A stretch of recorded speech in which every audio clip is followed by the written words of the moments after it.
¿Qué tal, compañeros? ¿Cómo están? Espero que se encuentren bien. En esta oportunidad, mis compañeros y yo presentaremos el trabajo en el que se basa sobre mediciones, incertidumbre y vectores. Para esto tendré el apoyo de mis compañeros Castillo Méndez, Ronaldo, Coyoroni Williams y mi compañera Lisbeth Rudas Minaya. Ellos se encargarán de explicar paso a paso en qué respecta lo que es incertidumbres y vectores. Para esto comenzaré yo.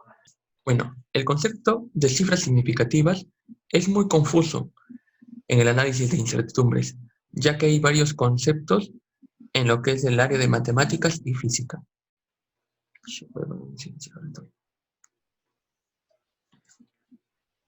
El concepto de cifra significativa es muy confusa en el análisis de incertidumbres, ya que en la actualidad hay varios conceptos en lo que se refiere al área de matemáticas y física. Bueno, actualmente nos encontramos en buscar el significado físico, es decir, darle un sentido experimental y no exclusivamente un sentido matemático o numérico. Y esto es evidente ya que dependerá de la medida concreta y que vendrá determinada por su incertidumbre experimental concreta. Haciendo un resumen de todo lo dicho anteriormente, las cifras significativas las podemos definir como aquella información no ambigua ni superflua acerca de una determinada medida experimental.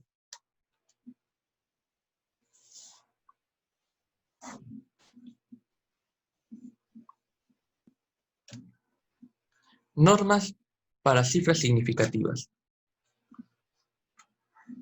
Estas normas nos ayudarán a dar un análisis más exacto a estas cifras. Sin embargo, estas no son universales. Regla número 1. Los ceros entre dos dígitos distintos de 0 son significativos. Podemos dar un ejemplo. Si tenemos el número 2051, este número tiene 4 cifras significativas, ya que el 0 se encuentra entre el 2 y el 5. Podemos dar un ejemplo con un número más grande y tendremos el número 10.504. Y aquí nos damos cuenta que este número tiene 5 cifras significativas, ya que los ceros se encuentran entre el número 1, 5 y 4 respectivamente. Regla número 2. Todos los números distintos de 0 son significativos. Por ejemplo, supongamos el caso que tenemos el número 54,6. Este número tiene 3 cifras significativas, puesto que todos los dígitos presentes no son ceros. Los ceros iniciales no son significativos. Estos ceros no son más que marcadores de posición, es decir, que me van a entender si es que están en el grupo de decimales o en el grupo de enteros. Damos un ejemplo. Supongamos que tenemos el número 0,17.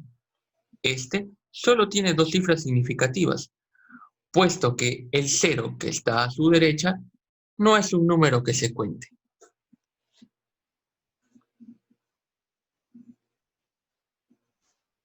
Ahora, pongamos otro ejemplo. Tenemos el número 0,00000032. El 32 es la única cantidad de cifras que me va a determinar las 2 cifras significativas. El resto son ceros que no aportarán en la suma de la cantidad de cifras significativas. Para esto, todos los ceros tienen que ir por delante de, es decir, a la derecha de las cifras que estamos contando.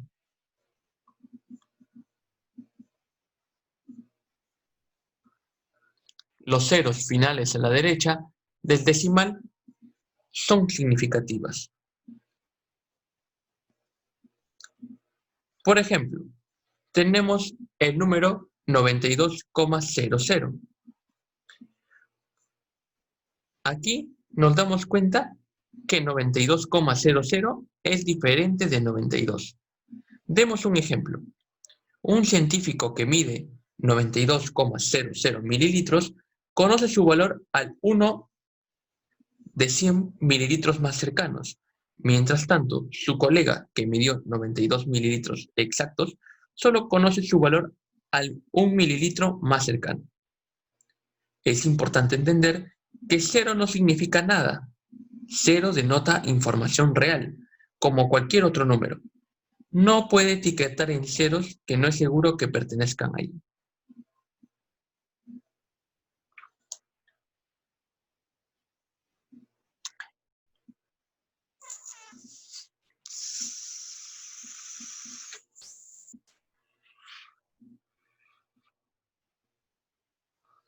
Los ceros finales en un número entero con el decimal mostrado son significativos.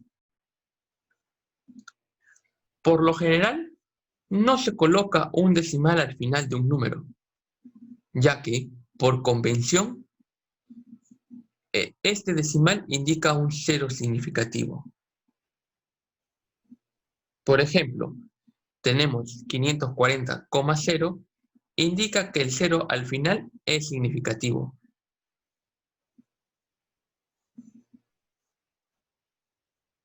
Esto quiere decir que hay 3 cifras significativas en este valor.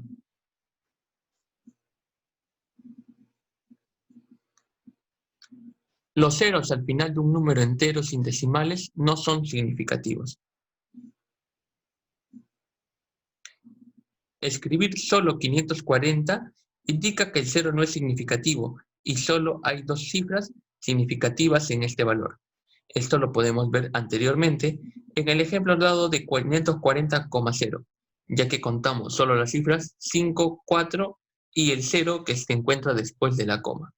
Más no se contó el 0 que se encontraba entre el 4, la coma y el 0. Los números exactos tienen un número infinito de cifras significativas. Esta regla aplica a los números que son definiciones.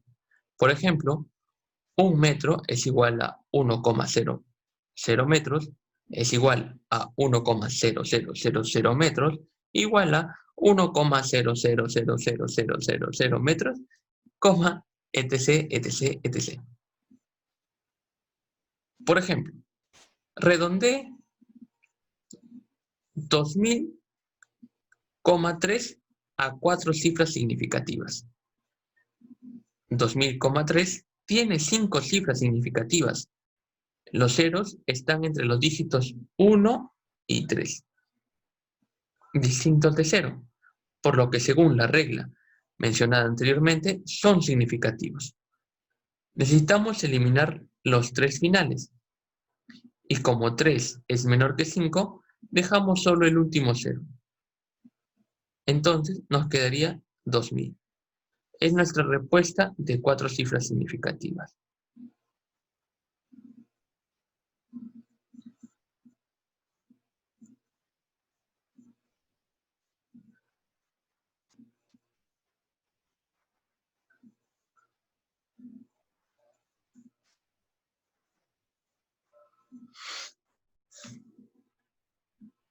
Operaciones con cifras significativas. Bueno, aquí podemos realizar varias operaciones: suma, resta, división, multiplicación y exponenciación y radicación. Solo tomaremos las operaciones de suma y resta y multiplicación y división.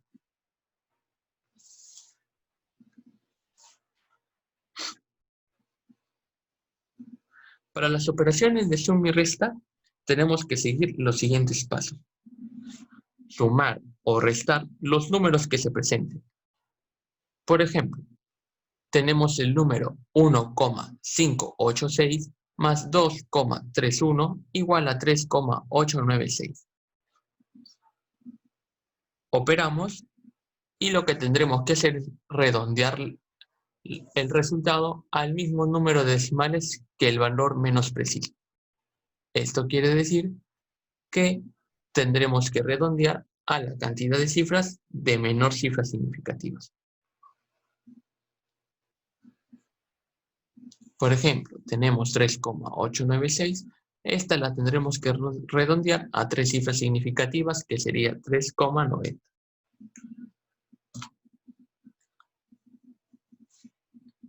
Para las operaciones con cifras significativas que tengan que ver la multiplicación y la división, tendremos que seguir los siguientes pasos. Multiplicar o dividir los números usando tu calculadora o, si quieres, a pulso y hoja. Tendremos que redondear el resultado para tener el mismo número de cifras significativas que el valor medido con el menor número de cifras significativas. Tenemos el ejemplo de 2,10 por 0,5896. Esto es igual a 1,23816. Pero sabemos que la menor cantidad de cifras significativas las tiene el 2,10. Entonces, el 1,23816 tendremos que redondearlo a 1,24. En el ejemplo siguiente podremos ver la misma operación.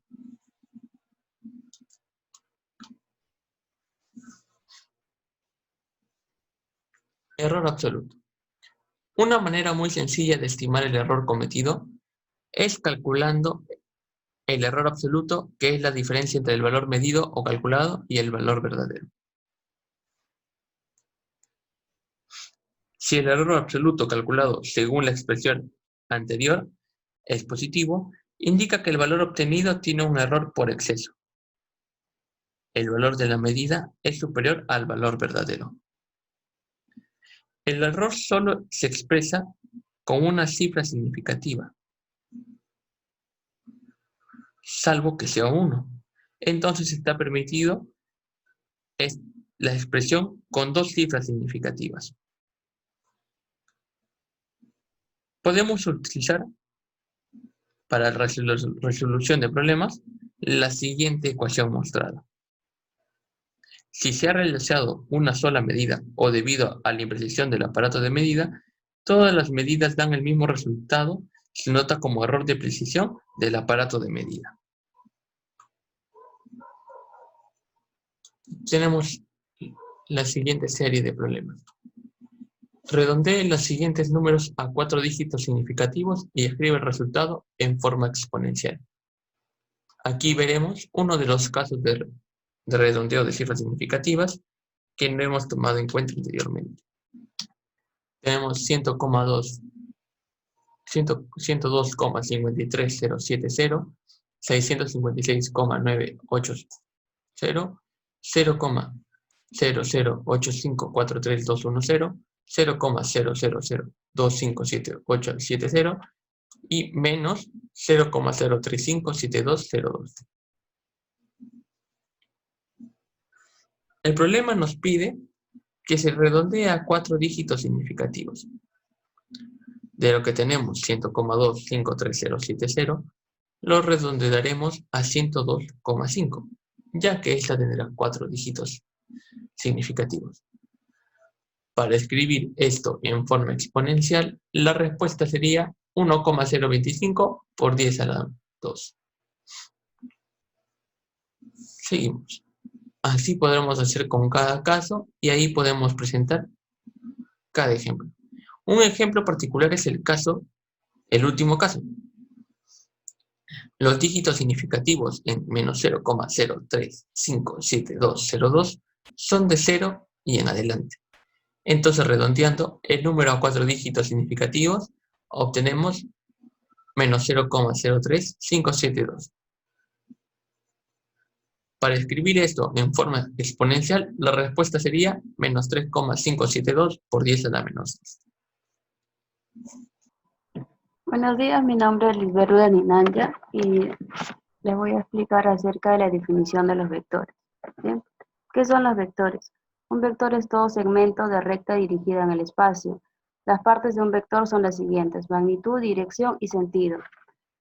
Son aquellas que para quedar bien definidas necesitan, además de un número y de una unidad de medida, de una dirección y sentido. El ejemplo más sencillo viene a ser el desplazamiento, ya que ésta se determina por la distancia efectiva que se ha movido y la dirección en la cual se ha movido. Otros ejemplos son la velocidad, la fuerza y la aceleración. ¿Qué es un escalar? Se llama escalar o aquellas cantidades físicas que quedan completamente determinadas por su magnitud, expresadas en algunas unidades convenientes. Un ejemplo de ello tenemos el volumen, el tiempo, masa, temperatura y la energía. Ahora, representación gráfica de un vector. Bien, geométricamente un vector se representa por medio de un segmento de recta orientada, como estamos viendo en la imagen. Bien, la longitud de la recta representa su módulo y el ángulo representa el sentido del vector. Componentes de un vector. En un sistema coordenado de dos dimensiones, cualquier vector puede separarse en el componente X y en el componente Y. Por ejemplo, en la figura siguiente mostrada, el vector se separa en dos componentes Vx y Vy. Digamos que el ángulo entre el vector y su componente X es θ. El vector y sus componentes forman un triángulo rectángulo, como se muestra a continuación. Para representar esto se utilizan las relaciones trigonométricas, tanto como que Vx va a venir a ser igual a V por coseno de θ y Vy va a venir a ser igual a V seno de θ. Bien, para entender mejor este tema vamos a ver unos ejemplos. Bien, vamos a ver el primer problema. Nos dice, dos personas A y B jalan horizontalmente las cuerdas atadas a un poste vertical, como muestra en la figura. Las cuerdas forman entre sí un ángulo de 45 grados. Las magnitudes de las fuerzas que ejercen las personas A y B en las cuerdas son fuerza A y fuerza de B respectivamente, y esta es la relación en la cual se encuentran. Fuerza de A es igual a esa fuerza de B como 3 es a 2 raíz de 2. Utilizando la escala de que 1 centímetro es igual a 500 newton, determina la magnitud de las fuerzas resultantes que actúan en el poste. ¿Bien? Listo, como vemos acá en la gráfica tenemos la fuerza de A, la fuerza de B y el ángulo entre ambos es de 45 grados. Sean los vectores FA y FB las fuerzas que ejercen las personas A y B respectivamente, entonces según el enunciado escribimos las equivalencias. Vamos a escribir las fuerzas en relación a la equivalencia que nos han brindado acá, que es que 1 centímetro es igual a 500 newton. Ahora, vamos a dibujar los vectores de ambas fuerzas, ¿sí?, a la misma escala, y luego usando la regla del paralelogramo se obtiene el resultante, siendo su magnitud. Bien, acá lo estamos dibujando, ¿sí? Como ven se forma el paralelogramo y esta recta de acá vendría a ser la resultante, el vector, disculpe. Ahora, para hallar la resultante se halla de la siguiente manera. Es la fuerza de A al cuadrado más la fuerza de B al cuadrado más 2 veces la multiplicación de las fuerzas por el coseno del ángulo que está entre ambos vectores. ¿Bien? Al resolverlo nos sale que la resultante viene a ser raíz de 29 centímetros, pero reemplazando en la equivalencia que nos habían dado anteriormente, nos va a salir que la resultante es igual a 500 raíz de 29 newton. Bien, ahora vamos a ver un segundo problema, ¿sí? En el cual nos piden que hallemos la gráfica de la forma del vector, hallar el área del terreno en forma vectorial, y también nos piden que hallemos los ángulos internos del terreno. Bien, nos dicen que si la superficie de un terreno tiene una forma de un paralelogramo y está definido por dos vectores, nos dan los vectores. El vector A es igual a 5, menos 3,3 kilómetros y el vector B es 6,3, menos 2 kilómetros. Bien, aquí lo vamos a graficar y nos estaría saliendo de la siguiente forma, ¿sí? Estoy poniendo los ángulos internos como un alfa y un phi. Ahora, vamos a hallar el área del terreno en forma vectorial, ¿sí? Para ello tener en cuenta que el área se calcula como el módulo del producto vectorial. Bien, primero vamos a hallar el producto vectorial, que se halla de la siguiente manera. Vamos a colocar en orden los componentes de cada vector, ¿sí? En la fila de I, J y K. Bien, para ello vamos a aplicar la determinante para obtener el resultado del producto vectorial, que nos estaría saliendo de la siguiente manera. 3i menos 28j menos 33k. Ahora, vamos a hallar su módulo, ¿sí? Para ello elevamos al cuadrado cada componente con todo insigno y nos estaría saliendo 43,382 kilómetros cuadrados, que igualmente vendría a ser el área. Ahora, vamos a hallar los ángulos internos del terreno, ¿bien? Para ello, al módulo de A, del vector A, vamos a calcular su módulo, que vendría a ser 6,557 kilómetros, y vamos a hallar también el módulo de B, que vendría a ser de 7 kilómetros. Bien, ahora, para hallar el ángulo, vamos a igualar el módulo del producto vectorial, va a ser igual al módulo de B por módulo de A, multiplicado por el seno de phi. Vamos a despejar esta parte de acá y nos estaría saliendo de la siguiente manera, ¿sí? Y este resultado nos va a venir a ser de 0,9452. Bien, despejando el seno para acá y aplicando un teorema trigonométrico, el ángulo nos estaría saliendo de 70,94. Bien, ahora, como tenemos en cuenta que 2 alfa más 2 phi vienen a ser de 360, vamos a despejar el ángulo alfa y reemplazar el valor de phi, que ya lo tenemos, y en todo caso nos estaría saliendo que el valor de alfa, que viene a ser el otro ángulo del paralelogramo, nos va a salir de 109,06.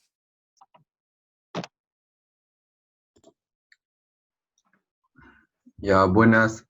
Soy Ronaldo Castillejo y en esta parte vamos a ver la igualdad de vectores. Un vector es igual a otro cuando el módulo y la dirección son iguales. Ya, a ver. Por ejemplo, acá vemos dos vectores donde ambos tienen la misma dirección y el mismo sentido también. La dirección te da el ángulo y el sentido es la orientación hacia donde se dirige. Y los módulos es el tamaño de cada vector, o su longitud se podría decir. Y como ven acá también sus pendientes, o sea, la tangente de cada ángulo. A ver, vamos a ver un problema. Si estos dos vectores son iguales, entonces sus coordenadas también tienen que ser iguales. Comenzamos con la primera. Y tenemos e a la x igual a 1. Si e a la x es igual a 1, la única forma es que x sea 0. Por eso entonces x es 0. A ver, para el y. 1 entre y va a ser igual a 3. Entonces, ¿cuánto va a ser x? X va a ser 1/3. A ver, y, ¿qué digo? Acá está mal, acá es y. Ahora, tenemos 4 logaritmos de x, y esto es igual a 4. Entonces, ¿cuánto sería el logaritmo de x? Esto tiene que ser 1, ¿no? Ya, y logaritmo, entonces para que esto sea 1, x tiene que ser Euler, ¿ya? A ver, y eso es todo con igualdad de vectores. Ahora comenzamos con el siguiente tema, que es suma de vectores. Al sumar dos vectores se obtiene otro vector, el vector suma resultante. ¿Esto qué quiere decir? Que siempre cuando sumas va a salir otro vector. ¿Ya? Es así. A ver, acá es la ley de coseno. Ya bueno, ahora sobre la ley de cosenos, a ver aquí, acá falta un vector. Uy, toma. Está chueco ya. Ahí va B. Ya. Ese es el vector B. Y este es alfa, es el ángulo alfa. Entonces esto va a ser B seno de alfa y B coseno de alfa. ¿Ya? Entonces, ¿cómo sería? Si este es el vector A y este es el vector B, ¿cómo sería la resultante? Sería, el módulo del resultante sería igual a la raíz, abre paréntesis, módulo de A, más módulo de B coseno, porque todo esto es todo esto, o sea, vas a aplicar Pitágoras, y todo esto es, creo que es un ángulo de 90, todo esto es una longitud, ¿no? Entonces la suma. Esto al cuadrado, más es lo de arriba al cuadrado, que es módulo de B por seno de alfa al cuadrado. Y esto te va a dar R al cuadrado, pero acá está la raíz. Operando te sale acá al cuadrado más 2 veces 2AB coseno de alfa, más B coseno de alfa al cuadrado. Y todo esto te te llega a salir la ley de coseno. A ver, siguiente. Ahí esta es la suma de vectores. A ver, si tenemos un vector, como dije hace un rato, este es el método de polígonos, donde se suman los vectores y se une el punto inicial con el punto final. Como pueden ver acá, A más B te da R y B más A te da R. Y acá también vemos más vectores y tienes A, B, C, D por acá y E. Y de acá inicia, ¿cómo es la resultante de estos vectores? Ahí es el punto inicial, con el punto final lo unes, y una vez al unirlo, este vector resultante va a reemplazar a todo esto, o sea que todo esto de acá no va a quedar, se va a ir. Y solo va a quedar el vector resultante. Por eso, resultante es igual a vector A más vector B más vector C más vector D más vector E. Y recuerda, y esto no es suma de módulos, ¿ah? No vais a sumar los módulos, es una suma geométricamente. Ya a ver, comenzamos con la siguiente, que es diferencia de vectores. La resta se produce de la misma forma que la suma, pero el vector que resta se debe dibujar con sentido contrario, o sea, el signo negativo cambiando el sentido al vector. Por ejemplo, a ver, comenzamos. A ver, ese es el vector A, ¿ya?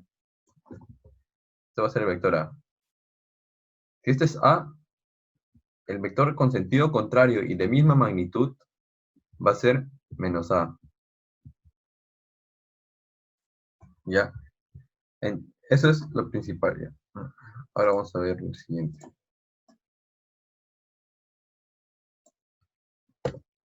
Entonces, si tenemos el vector A hacia aquí y el vector B, el vector A, espera.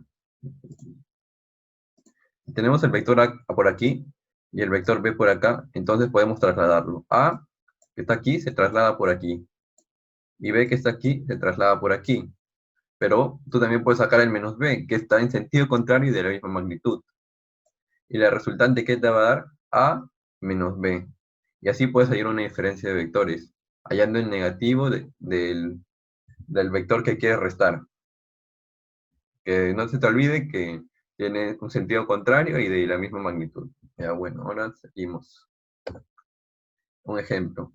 Se tiene A igual a 4, 6, con las coordenadas 4,6, 11. Y B tiene las coordenadas X por logaritmo de E, 6, T más 11. ¿Y cómo hallo la diferencia entre A y B? Primero lo que voy a hacer es restar, ¿no? A menos B. Los de B cambian en sentido negativo, sus coordenadas. Entonces sería 4, la primera coordenada sería 4 menos X. La segunda, pero sería 4 menos X logaritmo neperiano de E. ¿Pero cuánto es esto? Este es 1, ¿sí o no? Ya. Siguiente coordenada, ¿cuál sería? Sería 6 menos 6. ¿Cuánto es 6 menos 6? Es 0. Y la siguiente coordenada sería 11 menos T más 11. ¿Y eso cuánto sería? Menos T. Y eso serían las tres coordenadas de A menos B, que sería un vector. O sea, si pones, sería otro vector, ¿sí o no? Es con estas coordenadas. Por todo. A ver. Entonces, si ponemos un C igual a A menos B, el C va a tener las siguientes coordenadas, que ya habíamos hallado hace un rato. 4 menos X, 0, menos P. Ahora, el producto escalar de vectores. El producto escalar de vectores entre dos vectores es un espacio euclidiano correspondiente al producto de módulos con el coseno del ángulo menor que forma. Así no entenderías mucho, ¿no? Pero más o menos por la fórmula te guías. A por B es igual, o sea, ¿cómo hallarlo? El módulo de A por el módulo de B por el coseno de entre que forman ángulo, el coseno del ángulo menor que forman. Y por acá es A, por ejemplo. Disculpe. B. Entonces, ¿qué ángulo vas a agarrar? El de aquí, ¿sí o no? El menor. ¿Ya?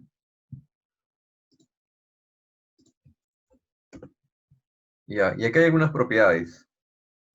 A por B es igual que B por A. Y también la distributiva, que distribuye A por B más B por C, como vemos aquí. Y aquí también, mira, M va a ser un número, ¿ya? Y el número está multiplicado al producto. También se puede expresar de esta manera. El, el número multiplica solo un vector y el producto punto por B. Y eso va a ser igual a ¿qué también? A por, y esta vez el número va a multiplicar solo al B, ¿ves? Por B. Esto se convierte en otro vector. Aquí también se convierte en otro vector. Ponle este vector C y este es el vector D, porque está multiplicado por M. Esa es la ley asociativa. Ya, y acá es muy importante. Cuando multipliques siempre dos vectores iguales, o sea, el mismo vector, siempre va a ser su producto 0, porque A, por ejemplo, tienes un vector A, y con él mismo, ¿qué ángulo van a formar? El ángulo 0, ¿sí o no? Y si forman el ángulo 0, el coseno de 0, ¿cuánto es? Es 0, por eso todo sale 0. A ver, lo borro todo. Ya. Hallar la norma del vector A igual a 3,4. Ya, para eso tenemos que tener en cuenta cómo hallar la norma. Y la norma de A, ya, lo voy a poner, la norma de A, esta es una N, va a ser igual a que, ¿cómo se halla la norma de A? Hay una fórmula. La norma de A se halla como la raíz del producto de sí mismo, del producto punto de sí mismo, o producto escalar. ¿Ya? Entonces, ¿cómo sería? 3 puntos, a ver, espera. Ya, una vez que ya acotamos eso, ahora ¿cómo hallaríamos? A ver, la norma de A es igual a raíz, como dije, de A del producto punto. Siguiente, a ver. Tenemos A por A, 3,4 por 3,4. ¿Cómo se resuelve esto? Se multiplica X con X, 3 por 3, 9. Y 4 por 4, 16. Se suman ambos y ¿qué le falta para hacer la norma nomás? Sacarle la raíz, ¿cierto? Entonces la norma de A va a ser 5, porque 9 más 16 va a ser 5, 25. Y como ya tenemos el producto, le sacamos la raíz, y la raíz de 25 va a ser 5. ¿Ya? No se olviden de cómo hallar la norma, o módulo también se le llama. Y también importante, esta fórmula lo han visto creo en trabajo, que es F por D. Ahí se aplica esto. Se aplica este tipo de productos escalares, porque este va a ser el vector distancia y el vector fuerza, de la fuerza. ¿Ya? Olvidarse. Siguiente. Ahora sigue el producto vectorial. A ver, sean dos vectores A y B en el espacio C vectorial en R al cubo. El producto vectorial entre ellos da como resultado un nuevo vector C. O sea, al multiplicar dos vectores, como en la suma tal vez, se da un nuevo vector.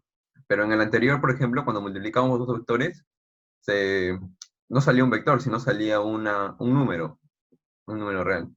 Ya dice. El producto vectorial se denota mediante A por B. O sea, sí podemos notar. ¿Y cómo hallamos el módulo del vector? El vector que va a salir, el nuevo vector. El módulo del nuevo vector, que por ejemplo este es un C, ¿ya? Va a ser igual a módulo de A por módulo de B por el seno del ángulo que forman ellos dos. Por ejemplo, acá está el vector A. Aquí está el vector A. Y por aquí voy a poner el vector B. ¿Ya? A y B. Estos van a formar un ángulo de teta.